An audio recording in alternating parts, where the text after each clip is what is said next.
en el día de hoy. Entonces, vamos a comenzar Maestra, con... permiso. No sé si soy yo, pero usted se escucha lejos y como que a veces se va y viene la voz. El internet mío hoy está, miren, fatal. Quizás sea eso. Déjenme acercar más esto, a ver si se oye mejor. Pero realmente mi internet me ha sacado de varias llamadas. Hoy está que hace lo que le da la voluntad. Se fue, volvió normal.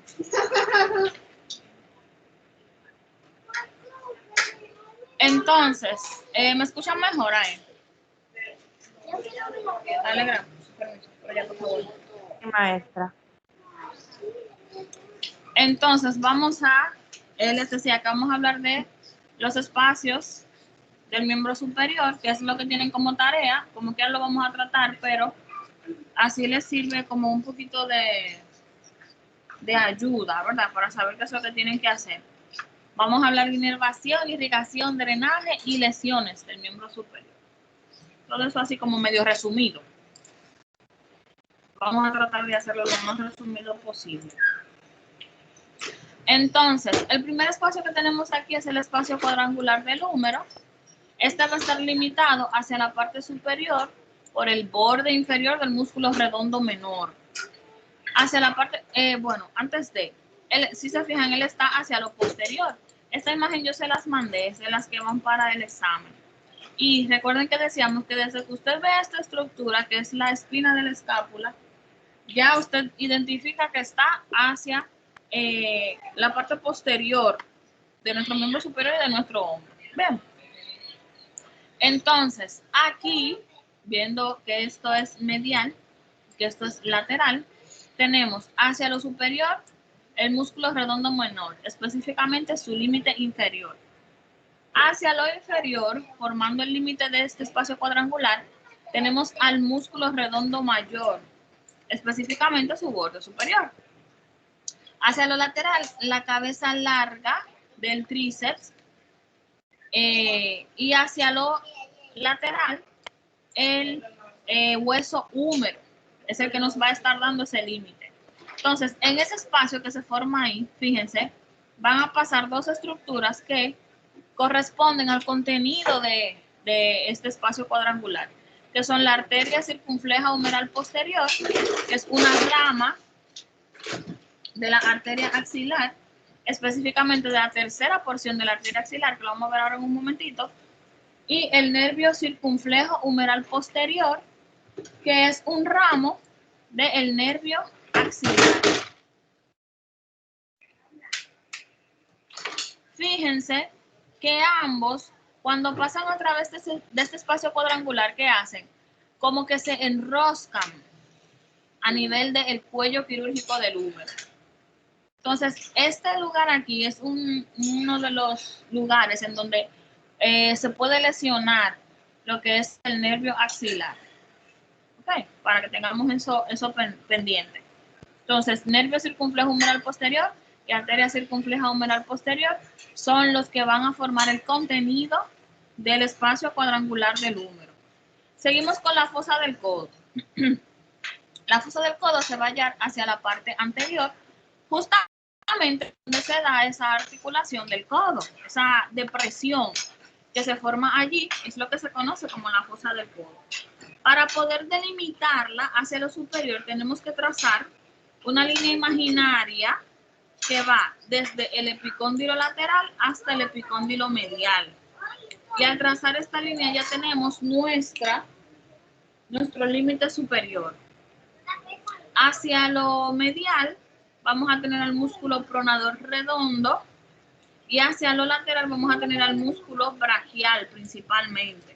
El libro describe otras estructuras, pero principalmente quienes delimitan son el pronador redondo hacia lo medial y el braquio radial hacia lo lateral. Entonces, en ese triángulo que se forma allí, tenemos lo que se conoce como la fosa del codo.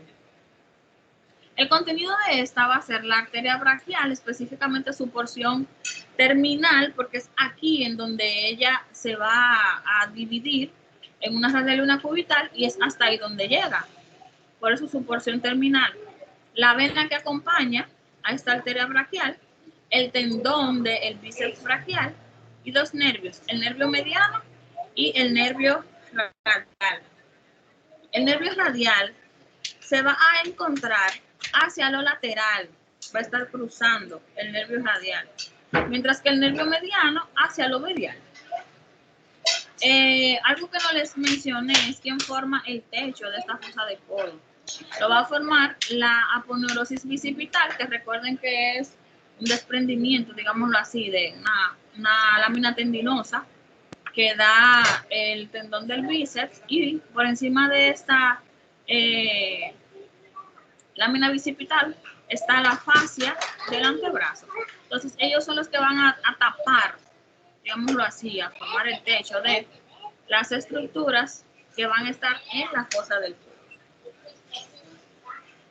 Seguimos entonces con el túnel del carpo. El túnel del carpo justamente es así como si fuera un túnel que se va a encontrar hacia la región del carpo, específicamente relacionado con lo que son, o lo que es más bien la hilera distal, los huesos que conforman la hilera distal del carpo. ¿Cuáles son esos? Trapecio, trapezoide, grande y ganchoso. Estos huesos son los que van a formar el suelo del túnel del carpo, mientras que su techo lo va a dar el ligamento de lo que conocemos como el retináculo de los músculos flexores. Recuerden que dijimos que este retináculo era un engrosamiento de la fascia del antebrazo. Entonces, ese reforzamiento, ese engrosamiento, forma el techo de este túnel. En el túnel del carpo vamos a tener 10 elementos que forman su contenido. Estos 10 elementos van a provenir de 3 músculos y de un nervio específicamente. Primero, tenemos el tendón que corresponde al músculo flexor largo del pulgar. Tenemos 4 tendones del músculo flexor superficial de los dedos, 4 tendones del músculo flexor profundo de los dedos, y el único elemento nervioso que tenemos aquí es al nervio mediano. Bien, entonces estos 3 músculos más el nervio mediano, los tendones de los músculos más el nervio mediano, van a formar el contenido del túnel del carpo. Bien. Seguimos con la tabaquera anatómica. Para usted poder identificar, la tabaquera anatómica tiene que realizar una abducción e hiperextensión de lo que es el dedo pulgar. Entonces, cuando usted hace eso, se levantan, se extienden los tendones de 3 músculos y forman hacia su centro una depresión, que es lo que se conoce como la tabaquera anatómica. ¿Cuáles son esos músculos? Hacia lo posterior tenemos el tendón del músculo extensor largo del pulgar, y hacia el anterior tenemos al tendón del abductor largo y del extensor corto del pulgar. Son entonces esos 3 músculos los que van a hiperextenderse y que van a formar lo que conocemos como la tabaquera anatómica. ¿Cuál es el contenido? Aquí tenemos a la arteria radial y al nervio radial. Pasan por aquí, es donde usted puede percibir cerca de allí puede percibir el pulso radial. ¿Okay? Por último, entonces, tenemos el canal de Gullón o canal ulnar o canal cubital también. Este se va a dar es un pequeño canal que se forma entre el hueso pisiforme y el gancho del ganchoso específicamente. Aquí no tenemos al pisiforme porque en este corte se fue hacia la hilera distal, entonces la hilera proximal no está, no se ve.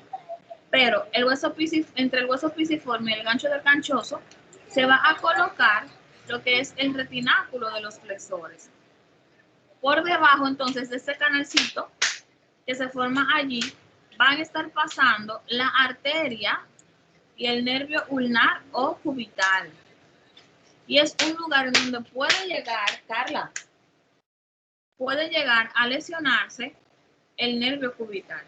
Bien. ¿Alguna pregunta? Dígame, Yosai, ¿usted tiene su mano levantada hace rato?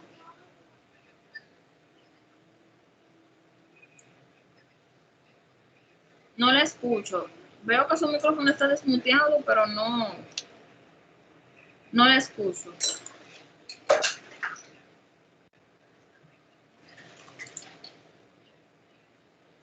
Escríbame. ¿Alguna pregunta? ¿Alguien más sobre lo que hemos visto hasta ahora?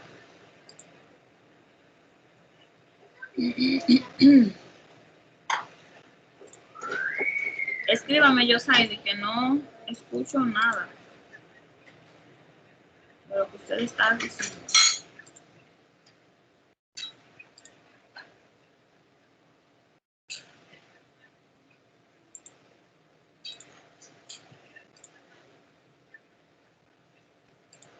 ¿Nadie más tiene preguntas?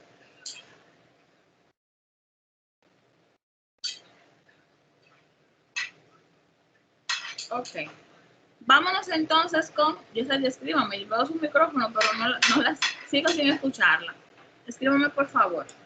Vámonos entonces con irrigación y drenaje del miembro superior. ¿No me escucha ahora? Ahora sí, dígame. Oh, Dios mío, qué batalla. Cuando usted estaba hablando de la tabaquera anatómica, usted decía que pasaba. Pero usted decía que pasaba la arteria radial y el nervio radial, pero cuando yo investigaba también me decía que pasaba la vena cefálica. ¿Es así? Sí, lo que pasa es que la vena cefálica es superficial. Okay. A esta tabaquera. Okay. Y forma parte del drenaje superficial. Entonces, por eso no se cuenta, o sea, ella no pasa directamente por la tabaquera, sino que pasa por encima de ella. Ok, y en cuanto al canal de Gullón, también me decía que no solo aparecía el nervio y la arteria cubital, sino que también la vena. Sí, lo que pasa es que no mencionamos la vena porque en el drenaje profundo las venas van, ¿cuál es el nombre? Son satélites a las arterias, es decir, el mismo recorrido que tienen las venas tienden a tener las arterias. Entonces, por eso en algunas ocasiones no se mencionan las venas, pero sí se sabe que pasan por allí debido a eso, a que si es un drenaje profundo al que nos estamos refiriendo, entonces cada arteria es acompañada por dos venas. A excepción de la arteria braquial y la arteria axilar, que tienen una sola vena. Después, todo lo demás es a una relación de 2 por 1, 2 venas por una arteria. Perfecto, gracias, profe. Si usted la mencionó dentro del contenido, no hay problema, está correcto. Ok. ¿Alguien más?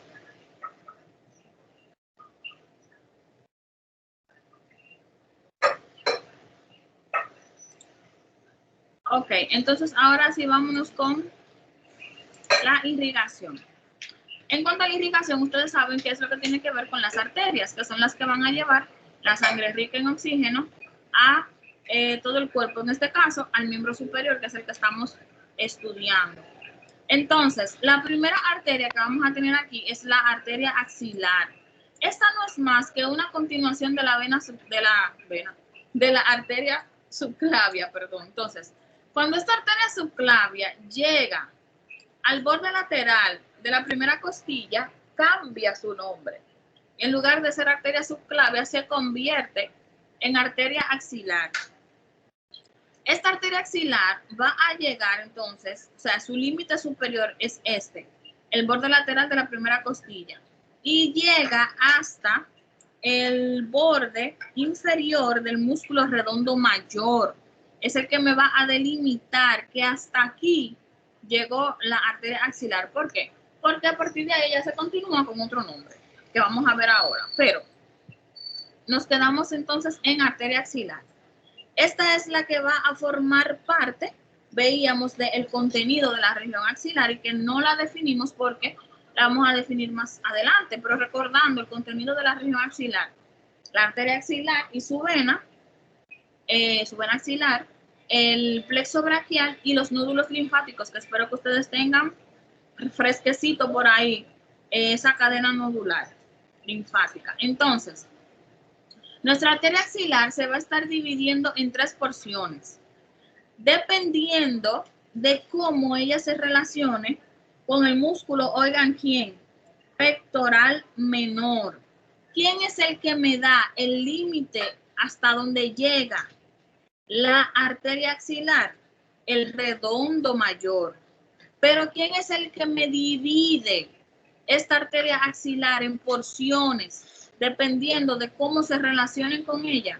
El músculo pectoral menor. Ojo con esos dos músculos, ¿ok? Entonces, en el caso del pectoral menor, me va a dividir mi arteria axilar en 3. Una primera porción, una segunda porción y una tercera porción. Y cada una de estas porciones va a dar el mismo número de ramas. Es decir, la primera porción me da una sola rama. La segunda, 2 ramas. Y la tercera, 3 ramas. Entonces, vamos a comenzar con la primera porción. Ella inicia donde inicia la arteria axilar, es decir, en el borde lateral de la primera costilla. Y de allí se va a relacionar con el pectoral menor, medialmente lo hace. Entonces, esta primera porción se encuentra medial al músculo pectoral menor. ¿Cuál es la única rama que me da esta primera porción? La arteria torácica superior. Le vamos a poner un 1 correspondiente a primera porción. En el apartado del libro que les habla sobre la región axilar, tienen un cuadrito que les describe toda la irrigación del miembro superior y les dice, rama por rama, a qué región va a estar irrigando, qué estructuras va a estar irrigando cada una de estas ramas. Eso yo se lo dejo de tarea para que usted se lo estudie. Okay. Aquí vamos a identificar cuáles son las porciones y cuáles son las ramas que vienen. Entonces usted se averigua qué porción específica o qué estructuras específicas irriga cada una de estas ramas. Entonces, primera rama, o más bien única rama de la primera porción de la arteria axilar, arteria torácica superior. Luego de allí, quien continúa es la segunda porción. Y esta se va a relacionar con el pectoral menor. Posteriormente a este se va a encontrar la segunda porción.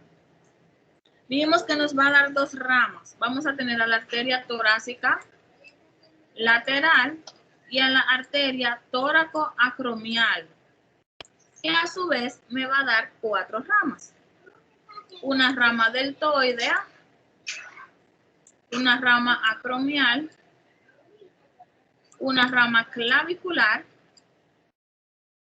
y una rama pectoral. Son las 4 ramas que provienen de la arteria tóraco-acromial.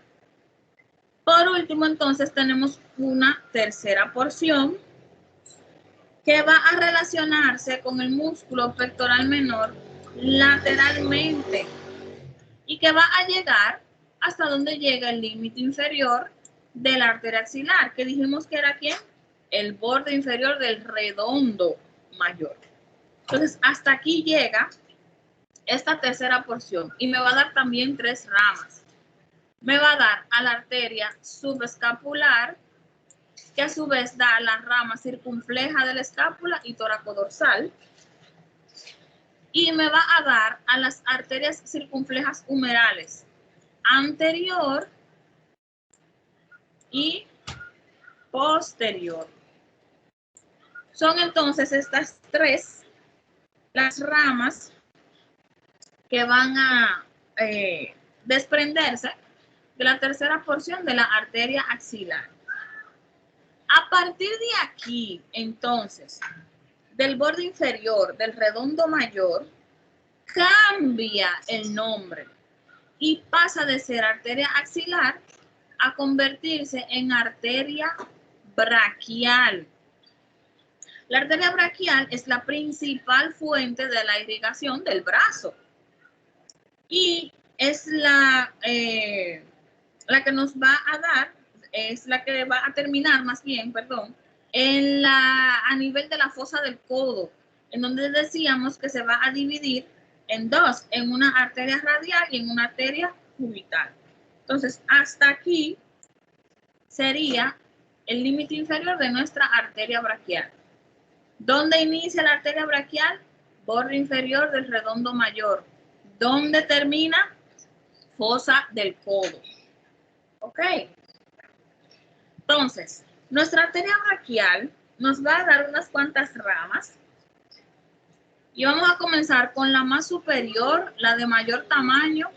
Voy a cambiar el color para distinguirla. Y la más superior, la de mayor tamaño, y la más larga, pudiéramos decir, de la arteria braquial, que es la arteria braquial profunda.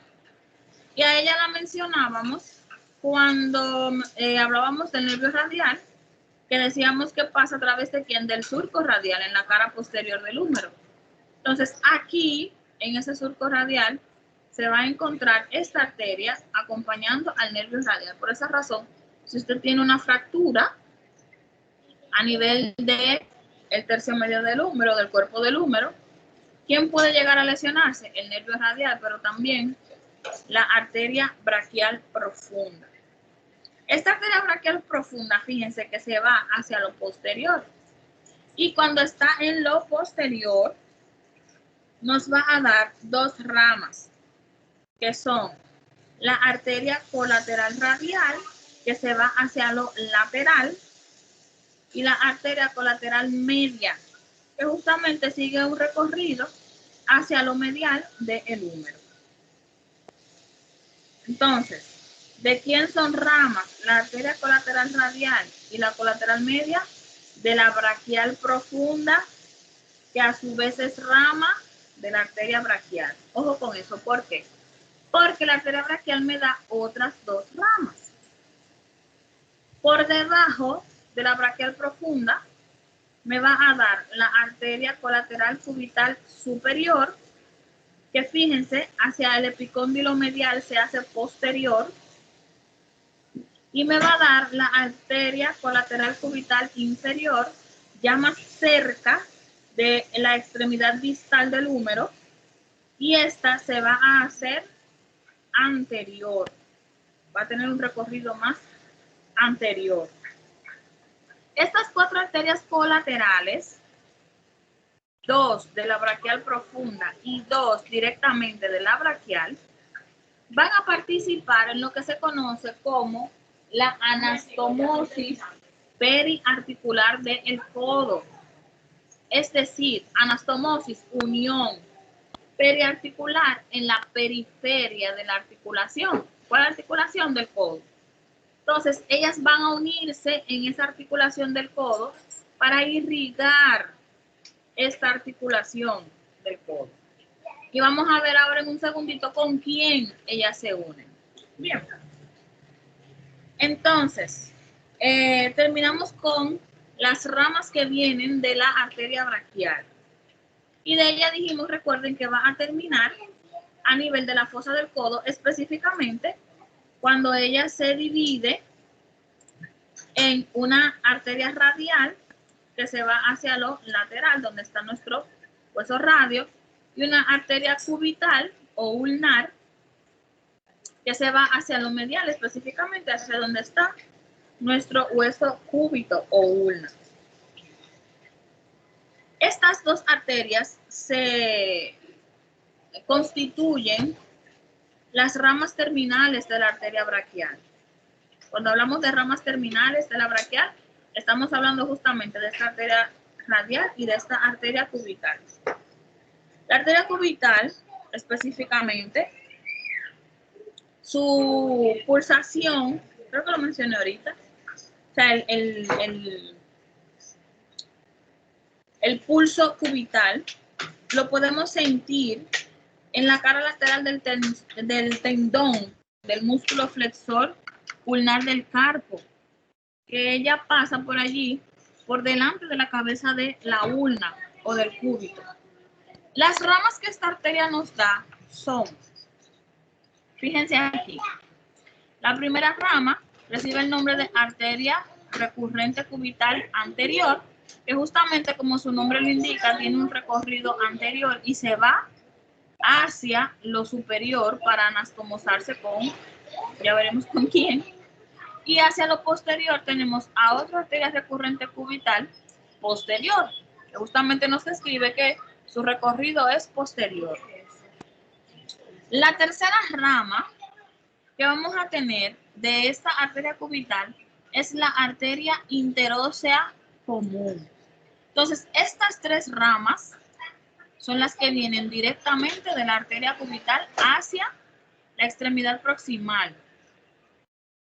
¿Quiénes son? Repito, arteria recurrente cubital anterior, recurrente cubital posterior y arteria interósea común. La interósea común me va a dar dos ramas. Me da una interósea anterior, justamente ellas se van hacia la membrana interósea.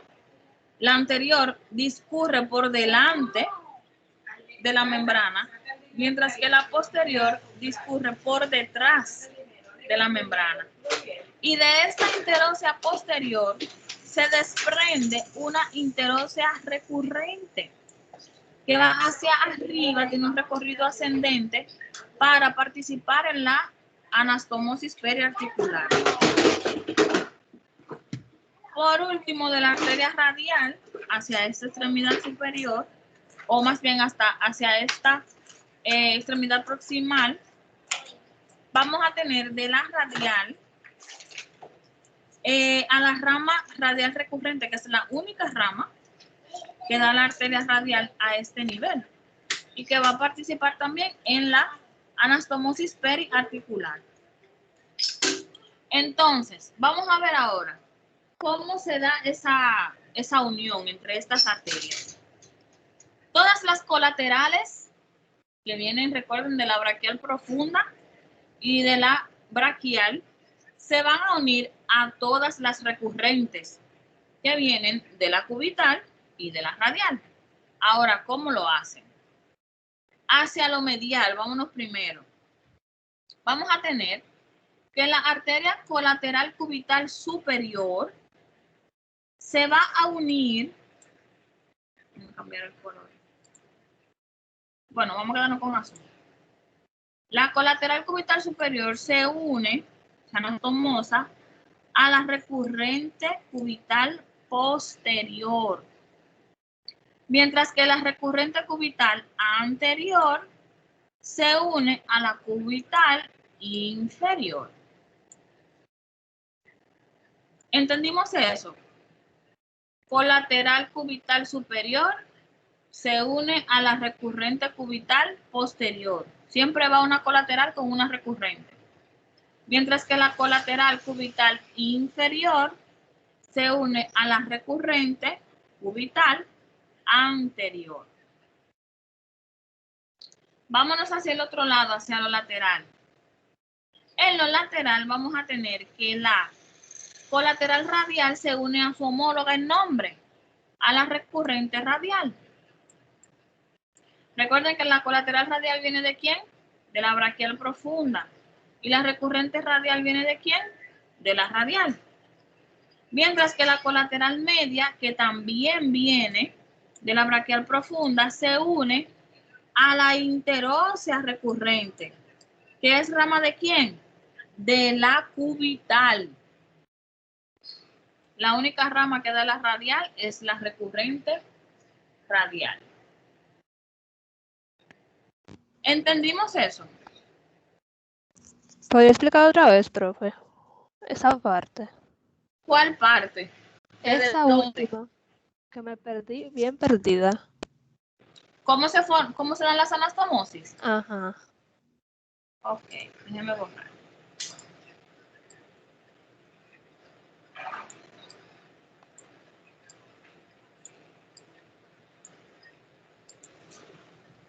Repito. Las arterias hacia lo superior, ¿verdad? Del brazo. Las arterias braquial y braquial profunda, que es una rama de la braquial, van a dar 4 ramas que reciben el nombre de colaterales. O sea, dentro de sus nombres van a tener la palabra colateral.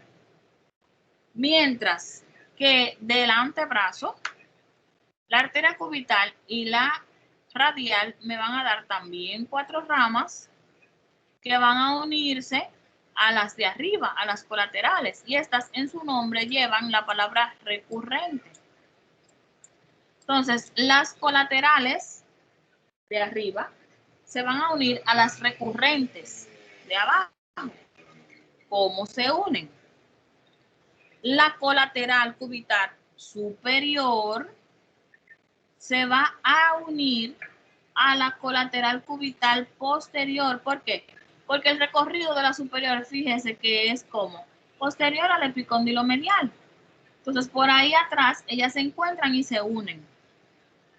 Mientras que la colateral cubital inferior, fíjense que es anterior, o sea, su recorrido es hacia lo anterior y se une a su homóloga, la cubital anterior. Eso es hacia lo medial. Hacia lo lateral, tenemos que la colateral radial, que es una rama de la braquial profunda, se va a unir a su homóloga, la que lleva el mismo nombre, recurrente radial. Mientras que la colateral media se une a la interósea, recurrente. La única rama recurrente que va a dar la arteria radial es la recurrente radial. Después, todas las demás recurrentes vienen de la arteria cubital. Ahora sí lo entendió. ¿Alguien tiene alguna otra pregunta? Más o menos, ¿verdad? Sí. Hay que repetirlo para poder aprendérselo y entenderlo. Y miren, el mejor chivo, como yo digo por ahí, que nosotros tenemos, es la imagen. La imagen le indica cuál es el recorrido, por dónde va y con quién se une. Entonces, fíjense, luego de aquí, tanto la arteria cubital como la radial se continúan hacia la región del carpo. Y allí ellas se van a ramificar, van a sufrir múltiples ramificaciones. Pero de aquí lo que yo quiero que nosotros identifiquemos, con lo que quiero que nos quedemos, es con los arcos palmares. Los arcos palmares van a estar formados, vamos a tener 2, uno superficial y uno profundo, y van a estar formados tanto por la contribución de la arteria radial como por la arteria ulnar, pero hay una de ellas que le contribuye en mayor cantidad a cada uno de estos arcos. En el caso del arco palmar profundo, que es este que vemos aquí, su principal contribución la va a recibir de la arteria radial, mientras que el arco palmar superficial, que es este que se ve aquí, su principal contribución la va a recibir ¿de quién? De la arteria ulnar o cubital.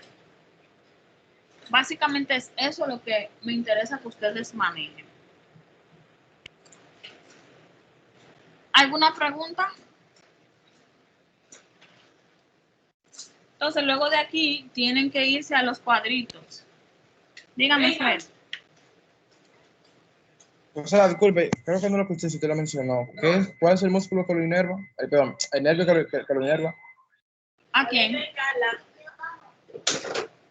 Esta parte mencionada. No estamos en nervio.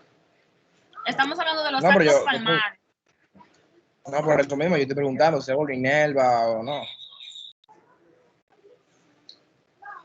Lo que pasa es que yo no entiendo su pregunta, Fred, ¿cómo así? Si algo inerva, ¿a quién? Recuerden que las arterias no son inervadas, sino que ellas van en su recorrido a llevar sangre. No, está bien, creo que hice mala pregunta, tiene razón. Pues ubíquela para que me la pregunte bien. Entonces, lo que les hacía la salvedad ahora de los arcos palmares es reconocer cuál es su principal contribuyente. Vamos a tener, les decía, dos arcos palmares, uno superficial y uno profundo. En el caso del profundo, quien más le va a contribuir es la arteria radial a la formación, mientras que al superficial, quien más le contribuye es la arteria radial. Reciben de ambas, pero de quien más recibe en contribución es de la radial el profundo, de la ulnar el superficial. Básicamente es eso. Vámonos con el drenaje. Como les explicaba ahorita, el drenaje profundo, el drenaje venoso va a estar dividido en dos, es lo primero. Vamos a tener un drenaje profundo, que justamente es satélite a las arterias del miembro superior, es decir, por donde vayan las arterias van a ir las mismas venas, solo que se van a encontrar en cantidad o en proporción de 2 venas por una arteria, a excepción de la arteria braquial, de la que vamos a tener una sola vena, y de la arteria axilar. En el caso de la arteria axilar, la vena axilar va a tener las mismas porciones de la arteria, es decir, la arteria tiene 3 porciones. Asimismo, tienen la vena axilar y en el mismo orden, una tercera, una segunda y una primera porción. Okay. Entonces, a eso es que se refiere cuando se dice que un drenaje es satélite, es porque va en el mismo recorrido, lleva el mismo recorrido que llevan las arterias de esa región. En cuanto al drenaje venoso superficial, justamente su nombre es superficial porque así es como ellos se van a dirigir. Van a estar por encima de la fascia que cubre al antebrazo, específicamente en ese tejido subcutáneo. Es donde vamos a encontrar esas venas y son las que usted, cuando mira su miembro superior, puede ver. Todas esas venitas que usted puede identificar corresponden al drenaje superficial. Principalmente en este drenaje superficial tenemos 2 venas que debemos de conocer. La primera es la vena cefálica. Esta vena va a venir desde la cara lateral de la red venosa del dorso. Miren cómo ella viene desde la parte dorsal y se hace anterior, o sea, viene hacia la cara palmar, digámoslo así, cara anterior de nuestro miembro superior. Por lo tanto, ¿cuál es la palabra? Su recorrido lo va a hacer hacia lo lateral, partiendo desde nuestra posición anatómica. Entonces, ¿qué más tenemos de saber de esta vena? Cefálica, que es su nombre.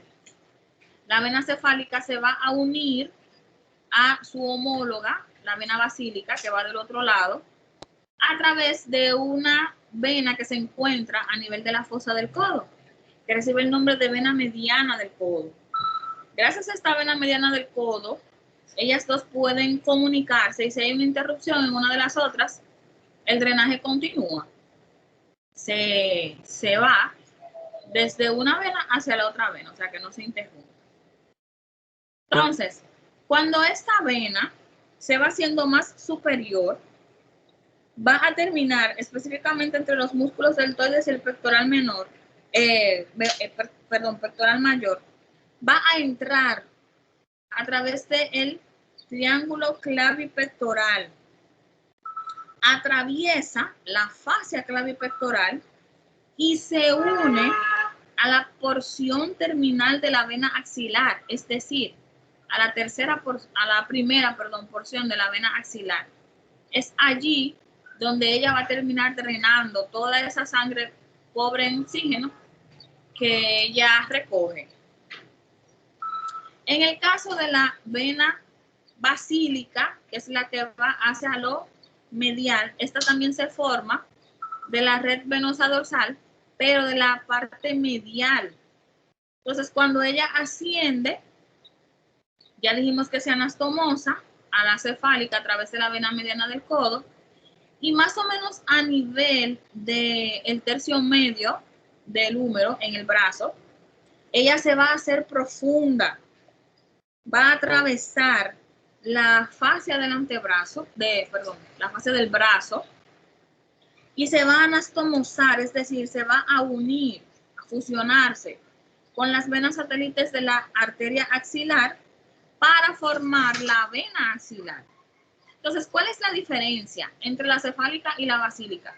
Que la cefálica termina drenando en la primera porción de la vena axilar o en la porción terminal de la vena axilar, que es lo mismo. Mientras que la basílica forma la vena axilar. ¿Ok? Una drena en ella y otra ayuda a formar. Entonces, ¿qué deben saber de ella? Básicamente, de dónde provienen, su recorrido y dónde terminan. Una drena y otra forma. Una drena en la porción terminal del axilar, otra forma la vena axilar. Preguntas. Súper fácil está ese drenaje, ¿verdad? Vamos entonces con inervación. En la inervación del miembro superior, lo primero que tenemos que hacer es identificar en dónde nos encontramos. Entonces estamos aquí en una visión anterior o palmar, en una visión posterior o dorsal. Lo siguiente que yo voy a hacer es que voy a dividir a mi miembro superior en la región del hombro, la región del brazo y la región del antebrazo. Igual hacia lo dorsal. Hombro, brazo, antebrazo. La mano la dejamos para después. O sea, primero vamos a hablar de hombro, brazo y antebrazo y después vamos con la mano, que es una división totalmente diferente. Entonces, luego de que yo tengo esto dividido así, procedo a dividir mi brazo, a trazar una línea media y a dividir mi brazo en una porción lateral y una porción medial. Igual mi antebrazo, en una porción lateral y en una porción medial. Entonces, hacia la cara anterior o cara palmar del antebrazo, la primera región que corresponde al hombro va a estar inervada por el nervio cutáneo braquial lateral superior, que al final es un ramo del nervio axilar. Nervio cutáneo braquial lateral superior.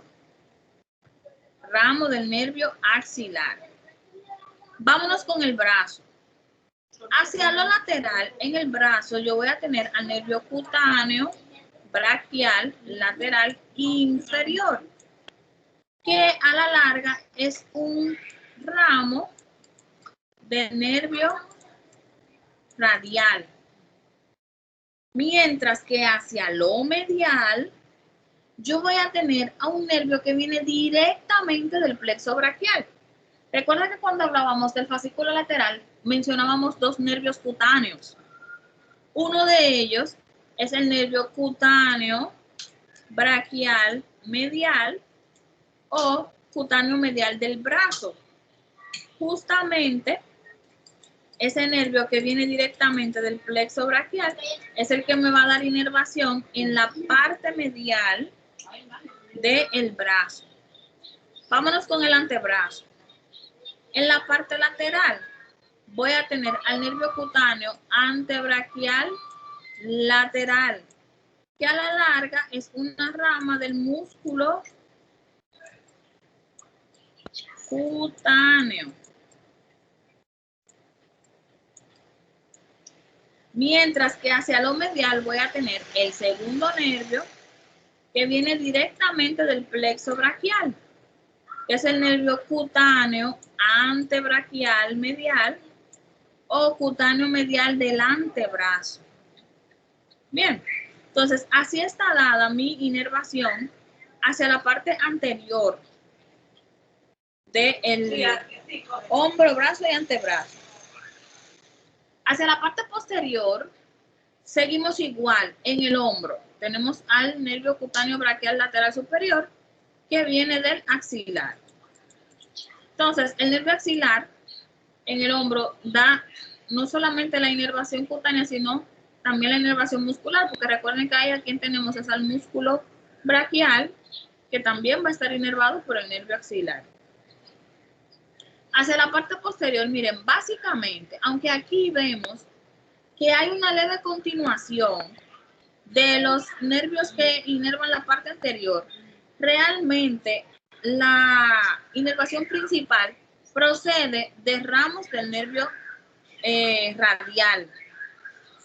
El antebraquial posterior y el braquial posterior van a dar inervación a lo que es la parte medial del brazo y del antebrazo. Vamos a esperar a que pase la guaguita.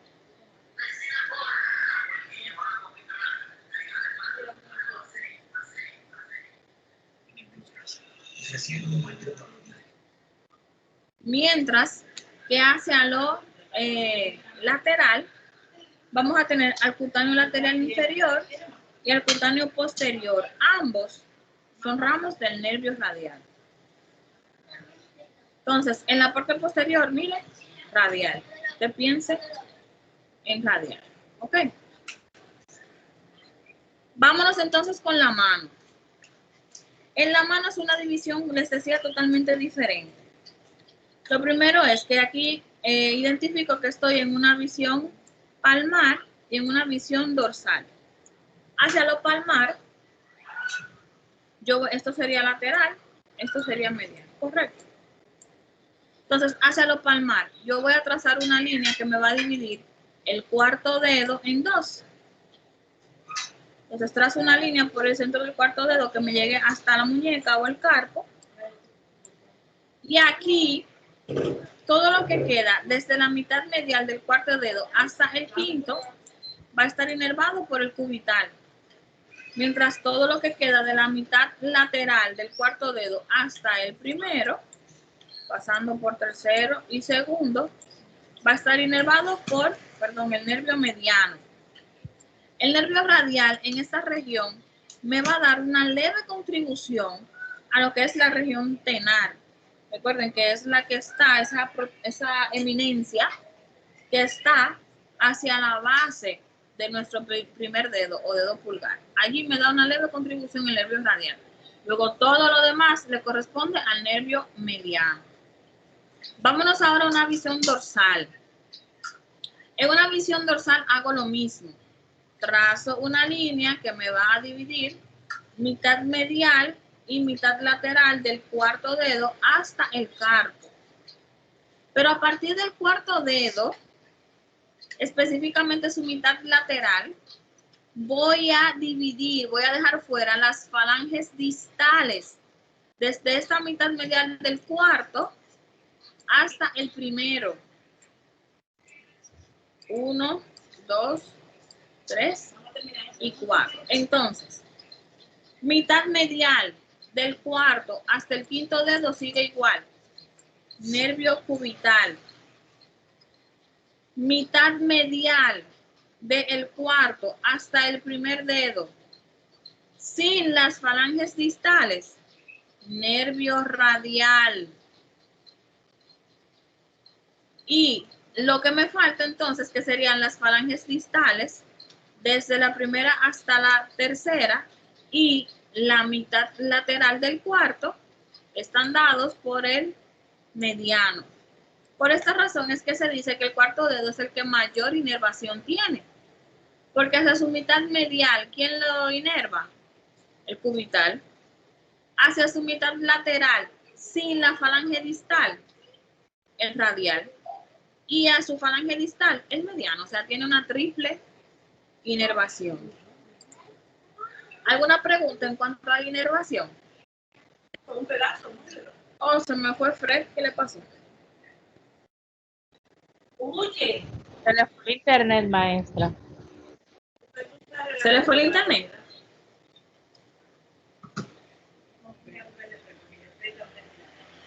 Sí, maestra le mandó un mensaje por el grupo. Ay, que mi celular me lo tienen secuestrado. ¿Tienen alguna pregunta hasta ahora de lo que hemos visto?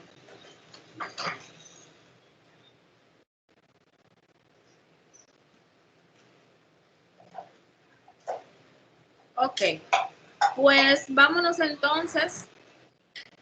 Dígame, Stephanie. Voy a decir que no. Sí, maestra. Vámonos entonces con algunas lesiones que vamos a tener en el miembro superior. Ya algunas de ellas las mencionamos.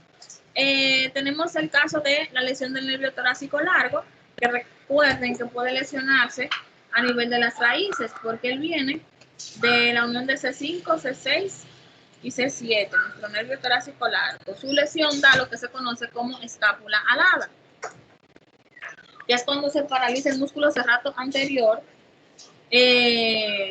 Fíjense como cuando usted le pide al paciente que apoye sus manos y que haga presión sobre una superficie, por ejemplo, como sobre una pared, la escápula toma una forma como de ala.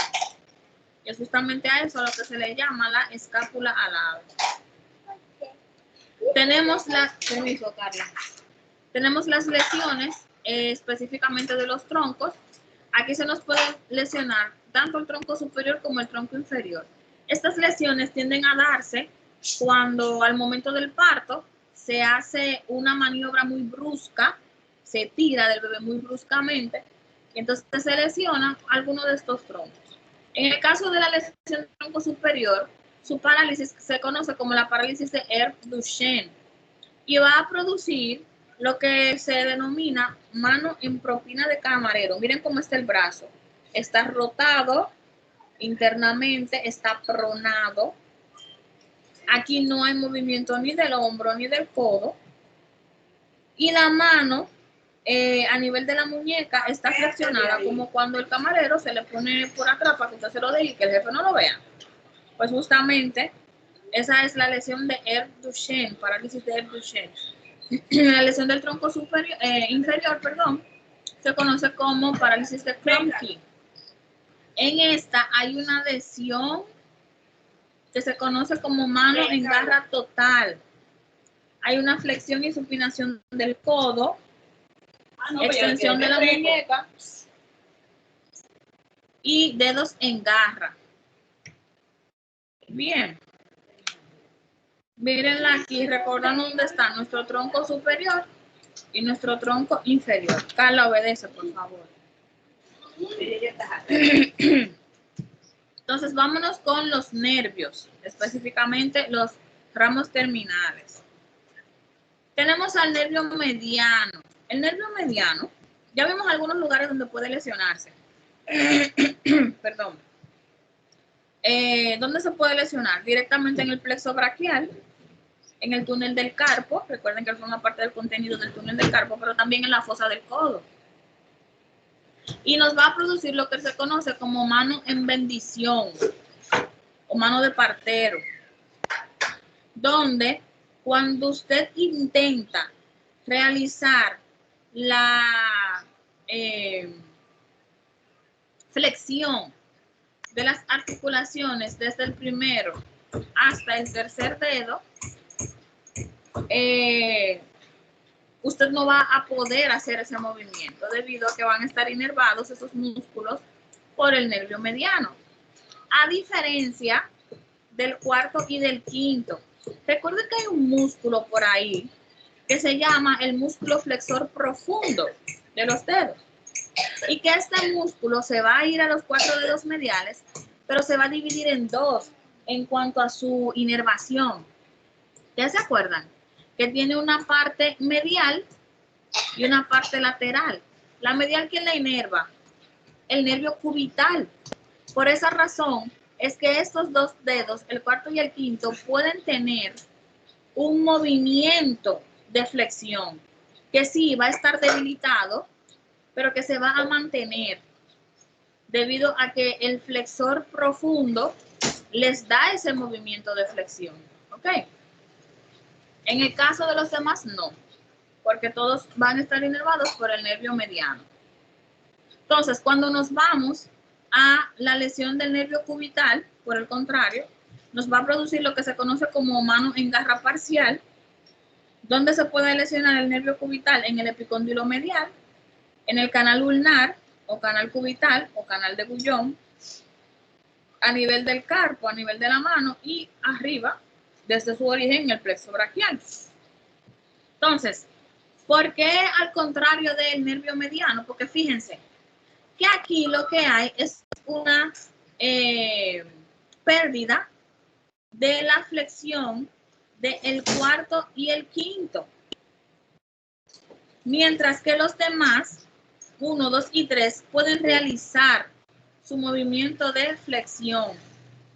Entonces, cuando usted hace ese movimiento, como que usted va a cerrar el puño justamente, el 1, 2 y 3 se cierran, pero el cuarto y el 5 no lo hacen. ¿Por qué? Porque ese flexor profundo de los dedos, su mitad medial, está inervada por el cubital. Entonces, si hay una lesión del cubital, deja de realizar su función, por lo tanto, esta flexión de esos dedos no se da. Y se queda lo que se conoce como mano en garra parcial. Garra total, ¿quién lo da? La lesión del tronco inferior. En garra parcial, ¿quién lo da? El nervio cubital, por esto que ya vimos. Porque recuerden que hay otro músculo que también flexiona, que es el superficial, pero el superficial no lo hace a nivel de las articulaciones interfalángicas distales, sino que son más proximales. Entonces, por esa razón es que se produce esa garra parcial. Bien. Seguimos entonces con el nervio axilar. El nervio axilar se puede lesionar en el espacio cuadrangular del húmero y a nivel del cuello quirúrgico, que recuerden que él como que se enrolla a nivel de este cuello quirúrgico. Y como él nos va a inervar al músculo deltoides, su principal característica es justamente sobre la función de este, que es que el paciente no va a poder abducir el brazo por encima de los 15 grados. Recordemos que hasta los 15 grados, quien levanta el brazo, quien abduce el brazo, es el supraespinoso. Pero ya después de que usted llega ahí, el deltoides, si está lesionado el nervio axilar de ese lado, entonces no va a poder realizar su función. Por eso no va a haber una abducción por encima de estos 15 grados. También usted va a tener una rotación lateral limitada, porque recuerden que él inerva al redondo mayor. Entonces, esas son de las manifestaciones que nos da la lesión del nervio axilar. En el caso del nervio radial, este va a producir mano en péndulo o mano caída o mano en gota.